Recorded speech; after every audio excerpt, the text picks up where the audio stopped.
और ज़्यादा किसी को अपने चित्त पर रहने नहीं देना। उन्होंने क्या किया, उन्होंने ऐसा किया या वो ऐसा है, मिले बात की नेक्स्ट, मिले व्यवहार किया कई बार तो नेक्स्ट। महीनों एक पॉइंट चलता है कि फलाना बंदे ने तो हम ऐसा उलझ किया, गए ऐसा ना करता उनके है, साथ, ऐसा करता है, ऐसा हम करता है। उलझ गए ना फिर उनके साथ, तो हम उलझ गए। जैसे ही हम उलझ गए उनकी एनर्जी फील्ड के साथ, तो हमारी प्योरिटी क्या हो जाएगी? डिप्लीशन। जब हम एक तरफ से चार्जिंग पर अटेंशन रखते हैं, तो दूसरी तरफ से हमें ये भी अटेंशन रखना पड़ता है कि डिप्लीशन नहीं होनी चाहिए। नहीं तो हम कहेंगे मैं इतने साल से मेडिटेशन कर रही हूँ, हम इतने साल से सत्संग में जा रहे हैं, हम इतने साल से कर रहे हैं, ट्रांसफॉर्मेशन क्या आया? आया नहीं, क्योंकि वहाँ से चार्जिंग हो रही है, सारा दिन में लीकेज हो रही है। एक बाल्टी को नल के नीचे रखा, भर जाएगी बाल्टी, भर ही जाएगी, 1 घंटे में भरेगी, नहीं तो 10 दिन में भर जाएगी, धीरे धीरे भी भर रहा, लेकिन नीचे छेद होगा तो कभी नहीं भरेगी। हम कहें हम 20 साल से कर रहे हैं, हम 50 साल से जा रहे हैं सेंटर पर, चेंज क्या आया? बस एक छेद था नीचे, उसको बंद नहीं किया। अब ऊपर से कितने भी घंटे कर रहे हैं, सत्संग भी कर रहे हैं, रिट्रीट भी कर रहे हैं, मेडिटेशन भी कर रहे हैं। पर्सनालिटी, वो मेडिटेशन में हम एक अलग पर्सनालिटी होते हैं, हम किसी रिट्रीट पे जाते हैं 5-10 दिन के लिए, हम एक अलग पर्सनालिटी होते हैं। जैसे ही हम बाहर आते हैं, हम एक अलग पर्सनालिटी हो जाते हैं। तो इसीलिए वो पर्सनालिटी को बाहर आने के बाद भी प्योरिटी की पर्सनालिटी रखना है, और आसपास जो इम्प्योर वाइब्रेशंस हैं उनसे भी अपने आप को बचाना है, कि हमें बहुत ज़्यादा इम्प्योर वाइब्रेशंस को कंज्यूम नहीं करना। प्रोटेक्ट आवरसेल्फ, विड्रॉ, कि इस आत्मा के बारे में अगर मैं नहीं सोचूंगी, वो भी नहीं सोचेगी फिर मेरे बारे में, सो विड्रॉ। इस तरह से अपने आप को प्रोटेक्ट करेंगे तो फिर प्योरिटी की पर्सनालिटी। हम लोग जब छोटे थे हमको सिखाते थे ना, रोड क्रॉस करना है तो पहले राइट देखो, फिर लेफ्ट देखो, फिर दोनों तरफ देखो, फिर चलो, इतना प्रोटेक्शन करो। बट ये वाला प्रोटेक्शन किसी ने सिखाया नहीं कभी स्कूल में। फोकस अपने ऊपर और अपनी नहीं, वाइब्रेशन, बट ये किसी ने नहीं ये सिखाया। प्रोटेक्शन, ये क्लास जो आपकी मुर्दी क्लास है, हाँ मतलब कमाल की क्लास है हाँ, स्कूल तो में। परमात्मा के महावाक्यों की एक एक लाइन बहुत पावरफुल होती है। तो परमात्मा ने कहा, ऐसी पवित्र आत्माओं की विशेषताएं उनके जीवन में सदा पवित्रता की पर्सनालिटी दिखाई देती है। पवित्रता की रियलिटी, पवित्रता की रॉयल्टी चेहरे और चाल में दिखाई देती है, कि ओरिजिनल रियलिटी भी दिखाई देगी, रॉयल्टी भी दिखाई देगी। ये रेखाएं जीवन का श्रृंगार है, ये श्रृंगार है ना? ब्यूटीफुल। ये जीवन का श्रृंगार है। रियलिटी क्या है? मेरा अनादि आदि स्वरूप पवित्रता है, ये स्मृति समर्थ बना देती है। रियलिटी क्या है? मेरा अनादि आदि स्वरूप, मतलब आत्मा का ओरिजिनल स्वरूप, अनादि स्वरूप, और आदि स्वरूप मतलब जब हम सबसे पहले भी आते हैं, शरीर लेते हैं, आत्मा प्योर होती है, तो धीरे धीरे धीरे इम्प्योर होती है। तो मेरा अनादि ओरिजिनल आदि बिगिनिंग का स्वरूप पवित्र है, ये स्मृति भी रहे तो समर्थ बन जाएंगे। बस ये याद रखना है तो पावरफुल फील करेंगे कि मुझ आत्मा का ओरिजिनल स्वरूप पवित्रता है। रॉयल्टी क्या है? स्वयं भी स्वमान में, सेल्फ रिस्पेक्ट में रहेंगे, मांगेंगे नहीं रिस्पेक्ट। पर्सनालिटी क्या होगी? सदा संतुष्टता और प्रसन्नता। तीनों चीज़ों की कनेक्शन हो गई। रियलिटी क्या होगी? मैं आत्मा ओरिजिनली प्योर हूँ, तो उसका रिजल्ट रॉयल्टी क्या आएगी? कि सदा सेल्फ रिस्पेक्ट में रहेंगे और औरों को रिस्पेक्ट देते चलेंगे, स्वमान में रहेंगे और सम्मान देते चलेंगे। उसका रिजल्ट पर्सनालिटी क्या बन जाएगी? सदा संतुष्ट, कंटेंटेड, सैटिस्फाइड और प्रसन्नता। कनेक्टेड हो गया? स्वयं भी संतुष्ट और अन्य को भी संतुष्ट करने वाले हैं। जो खुद संतुष्ट रहेंगे वो औरों को भी संतुष्ट करते जाएंगे।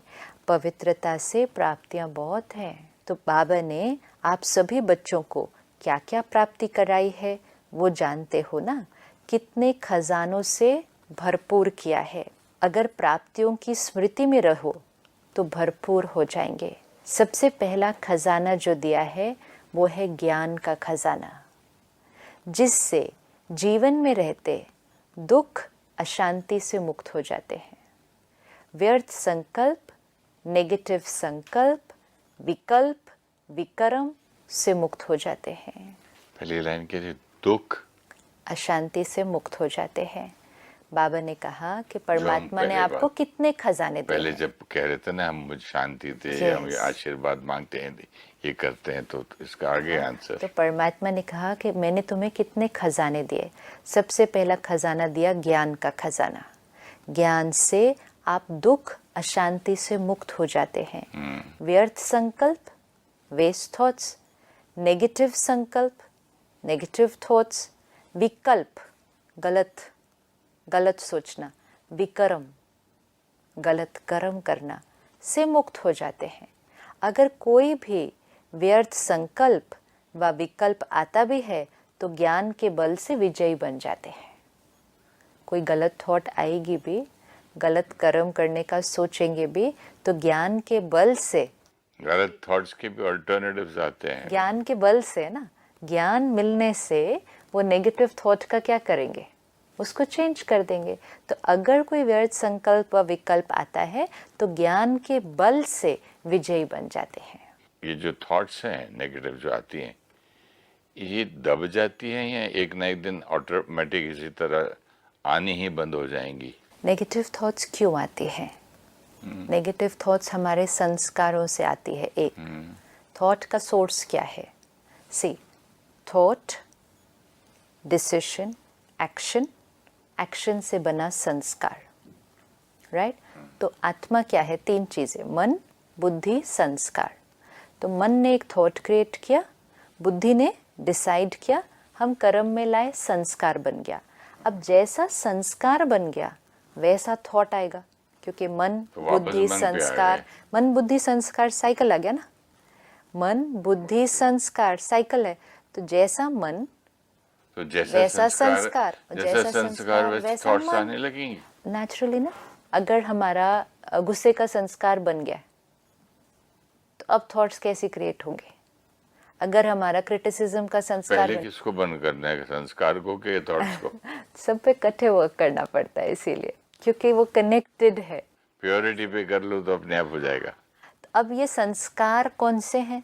एक है संस्कार जो हमारे इस जन्म में क्रिएट हुए, लेकिन कुछ है संस्कार जो हम लेकर आए भी हैं। तो इसलिए संस्कार बहुत स्ट्रॉन्ग हमारा डेटाबेस है, वो बैंक है, पेरेंट्स से भी मिले। दिए, दोस्त दिए, अब फ्रेंड्स ये दिए। संस्कार उस बेसिस पे भी बने हैं जो हमारे पास्ट कार्मिक अकाउंट थे।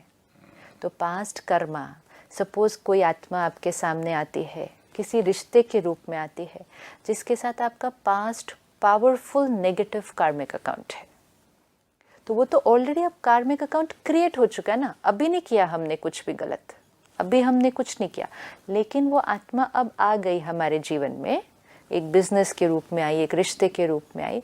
हमारा उसके साथ एक पास्ट पावरफुल नेगेटिव कार्मिक अकाउंट है।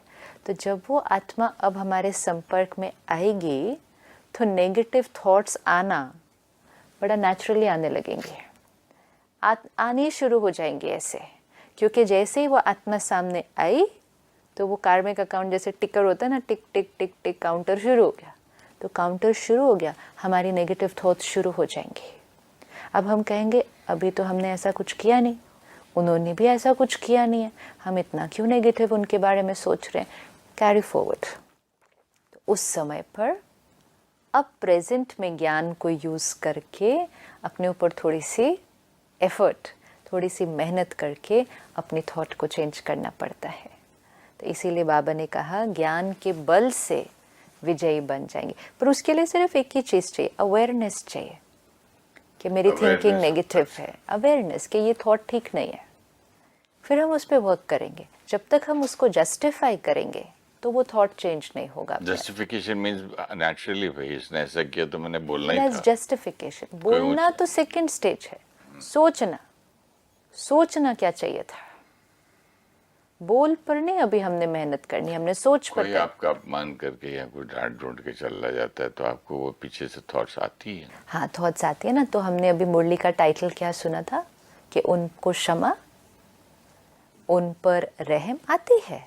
जो उन्होंने कहा किया वो भी सही नहीं था, हमें हर्ट भी हो रहा है, फाइन, अभी ये हो रहा है, बट अभी ज्ञान यूज़ करके मुझे क्या करना है, क्षमा, चेंज तो करना है ना उसको, क्योंकि नहीं अगर चेंज और किया, उसको शिक्षा देना भी है। शिक्षा भी देनी है, बट उसको अपने को तो पहले शिक्षा दे दे, अपने को तो शिक्षा क्षमा दे दे, के, क्षमा करके अच्छी बात करना, वही कितनी बड़ी शिक्षा है। वही सबसे बड़ी शिक्षा है, क्योंकि आपने अगर मैं उसको, आपको क्षमा कर दूं और वापस प्यार से बात करने लगूं, तो आपको शिक्षा मिल जाएगी, यार मैंने इतना किया उसके साथ, यस, तो दिस इज शिक्षा, दिस इज शिक्षा, डायरेक्टली मिल रही है। बस। तो इसीलिए किसी ने कुछ किया, आपको हर्ट भी हमें हुआ, लेकिन फिर उसको हर्ट में ही नहीं चलते जाएंगे ना, नहीं तो फिर वही मन बुद्धि संस्कार, मन बुद्धि संस्कार, वो संस्कार ऑफ हर्ट और स्ट्रॉन्ग होता जाएगा, उसी तो चेंज साइकिल कहाँ में। करेंगे उस साइकिल को, फिर खट कब होगा, टूटेगा ही नहीं ना, वो टूटेगा ही तो नहीं, घूमता और ही फिर वो रहेगा, प्योरिटी क्या होती जाएगी। डिप्लीट अब होगा। वो तो इंसल्ट करके चले गए, वो हमें कुछ बोल के चले गए, लेकिन नुकसान किसका हो रहा है, मेरी अपनी प्योरिटी का, मेरी अपनी पावर का। तो इसीलिए बात को समझ के, अपने आप को समझा के चेंज। कोई भी ऐसी बात नहीं है जिसके लिए वी आर अलाउड कि हम नेगेटिव सोचते रहे, कोई भी बात नहीं है, क्योंकि हर बात का एक आंसर होगा, हर बात का सल्यूशन होगा। तो अगर कोई भी व्यर्थ संकल्प व विकल्प आता भी है तो ज्ञान के बल से विजयी बन जाते हो। दूसरा खजाना कौन सा दिया है, याद और योग का। पहला खजाना ज्ञान का, दूसरा खजाना योग का। ज्ञान से नॉलेज मिलेगी, योग से, मेडिटेशन से शक्तियों की प्राप्ति होती है, और शक्तियों के आधार से सर्व समस्याओं को, सर्व विघ्नों को सहज पार कर लेते हो। यहाँ पर योग मतलब कनेक्शन विद गॉड भी है क्या? योग मतलब कनेक्शन विद गॉड ओनली। योग मतलब होता है कनेक्शन, किसी का भी किसी के साथ भी कनेक्शन हो, इवन आत्मा का आत्मा के साथ कनेक्शन हो, तो हम कहेंगे इनका इनके साथ योग है। तो योग जब परमात्मा के साथ जुड़े, जिसको हम राजयोग कहते हैं, तो जैसे ही कनेक्शन परमात्मा के साथ जुड़ेगा, तो बाबा ने कहा फिर शक्तियाँ, ज्ञान मिला, लेकिन ज्ञान को इम्प्लीमेंट करने के लिए पावर चाहिए। आज बहुत सारे भाई बहनें हैं जो टीवी पर प्रोग्राम देख रहे हैं, 1 साल से, 2 साल से, कोई और भी उससे भी ज़्यादा साल से देख रहे हैं, अभी ज्ञान बहुत मिला, लेकिन कहते फिर भी जब करने जाते हैं प्रैक्टिकल में, कभी कभी हो जाता है, कभी कभी नहीं होता, क्योंकि ज्ञान को इम्प्लीमेंट करने की पावर। तो उसके लिए अगर हम फिर नेक्स्ट स्टेज सेंटर पर आते हैं, मेडिटेशन सीखते हैं, और फिर सेंटर के वातावरण का यूज़ करके मेडिटेशन करते भी हैं, तो पावर भी मिली, फिर ज्ञान मिला, पावर मिली, तो फिर उसको इम्प्लीमेंट करना ईजी हो जाता है। तो आत्मा को पावर, क्योंकि आप देखो सारा दिन जो हम आत्माओं से मिल रहे हैं, वो हमारी पावर को डिप्लीट करते हैं। हम ही खुद कर रहे हैं उनसे मिल मिल हम के। कर ही रहे हैं। आपने जैसे पहले कहा, डिप्लीट हो रहा उनकी एंटेंगलमेंट, उनकी एनर्जी में जाके उनके बारे में सोच के, गलत सोच के, अगर हम थोड़ी देर के लिए भी परमात्मा से कनेक्ट हो जाएं, थोड़ी देर के लिए उससे उलझ जाएं, क्योंकि जब उससे उलझेंगे मतलब उसका चिंतन करेंगे, योग उससे कनेक्ट होंगे, तो पावर क्या होगी, बढ़ती जाएगी। इसीलिए रोज़ थोड़ी देर भी, 10-15 मिनट भी powerful connection with the supreme being. तो परमात्मा ने कहा शक्तियों की प्राप्ति होती है, और शक्तियों के आधार से सर्व समस्याओं को, विघ्नों को सहज पार कर लेते हैं। जीवन में जो भी विघ्न आएगा, ऑब्स्टिकल आएगा, प्रॉब्लम आएगी, उसको क्रॉस करते हैं। तीसरा खजाना है धारणा का, जिससे सब गुणों की प्राप्ति होती जाती है। परमात्मा कहता है यहाँ की पढ़ाई के 4 सब्जेक्ट्स हैं, ज्ञान पहले लेना, फिर योग करना, जब ज्ञान और योग किया तो तीसरा सब्जेक्ट है धारणा। धारणा मतलब आपके जीवन में वो ज्ञान धारण हुआ, तो जितना ज्ञान धारण होता जाएगा, प्रैक्टिकल यूज किया, तो जितना धारणा होती जाएगी, सर्व गुणों की प्राप्ति होती जाएगी। चौथा खजाना सेवा का। सेवा करने से, जिसकी सेवा करते हो उसकी दुआएं मिलती हैं, तो खुशी प्राप्त होती है। मेरा ध्यान गोल्फ में चला गया। पहले कैसे ट्रेन करता है टीचर, हाँ, एक जगह खड़ा करके प्रैक्टिस रेंज में, उसके बाद बोलता है अब फील्ड में जाओ, राइट, जाके खेलो। तो जो रेंज है वो कौन सी है? सुबह Class, जब मुरली बैठे, की class। यस, सुबह जब बैठे वो 1 घंटा अगर अपने लिए टाइम निकाला कि अपनी प्रैक्टिस, अपनी पावर, अपने पे फोकस, आज जैसे आप कह रहे हैं ना, अपना स्विंग तो देख लें, सारा ठीक है, हमारी सोच सारी ठीक है, पर बाकी सबकी हमारे लिए क्या सोच हो वो सेकेंडरी, हमारी सबके लिए कैसी सोच है। फिर बाद में बोलते जाओ